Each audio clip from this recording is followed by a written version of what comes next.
With the appearance of nuclear weapons, it was necessary to change the tactics of ground combat. The Soviet Union understood this perfectly and created a guide for conducting war in conditions of nuclear strikes.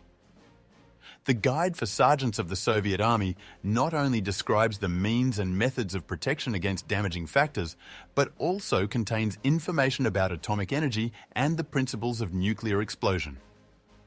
Most importantly, it covers the organization and conduct of combat operations by units in conditions of nuclear weapon use. Today, I will tell you about Soviet tactics for conducting offensive combat.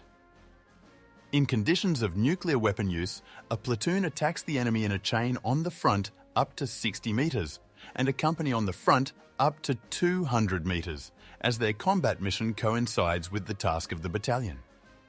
The specificity of actions after a nuclear strike is the difficulty of remembering landmarks on the terrain, since the terrain changes significantly after the explosion. Troops in the initial position for the offensive are exposed to a serious threat of atomic attack, so camouflage becomes of great importance.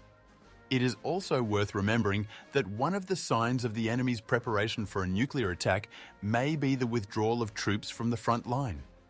Atomic strikes on the enemy's defense can be carried out both before the attack and during the offensive. If atomic strikes are carried out before the attack, all personnel except for observers take cover. Observers continue to monitor the enemy and take cover only at the moment of the flash. The unit leaves its shelters only after the shockwave has passed.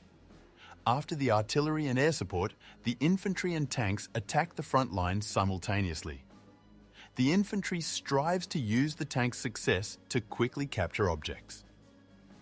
In case of tank delays, the platoon continues to move along with the shell bursts and attacks the enemy without tanks.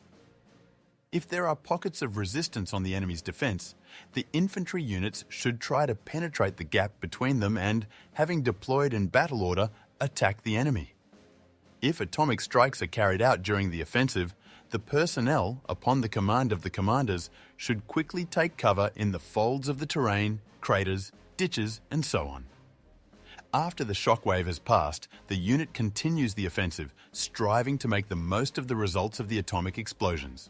Successful advancement is facilitated by skillfully overcoming contaminated areas of the terrain. These areas can be overcome by cars, armoured personnel carriers, landing on tanks, or self-propelled artillery.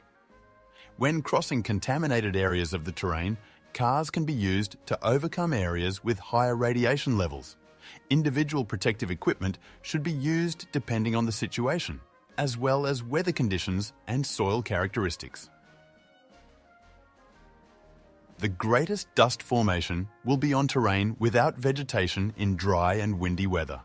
When crossing a contaminated area in dry weather in the summer on cars and armoured personnel carriers, to avoid being affected by radioactive dust, gas masks, protective gloves, and raincoats should be worn. Tank and self-propelled artillery crews in dry weather overcome areas in gas masks with closed hatches and turned-off fans. Infantry units cross contaminated areas at an accelerated pace in a chain or in a column. When digging trenches, the top contaminated layer of soil should be removed and carefully thrown in the direction of the wind. During the offensive, the unit may be in the area of a nuclear explosion. In the case of an airburst, the radioactive contamination is insignificant, which allows for action in the epicenter area almost immediately after the explosion, using protective equipment. In the case of a ground burst, the contamination is much greater and poses a serious threat to the personnel. The area of the ground burst should be bypassed along the routes marked by radiation reconnaissance. When choosing a route, it is necessary to ensure that radiation levels on the terrain do not exceed 200 Rh. In case of contamination of personnel, the commander should organize partial decontamination of the personnel at the first opportunity. During the offensive, the enemy may also use nuclear weapons.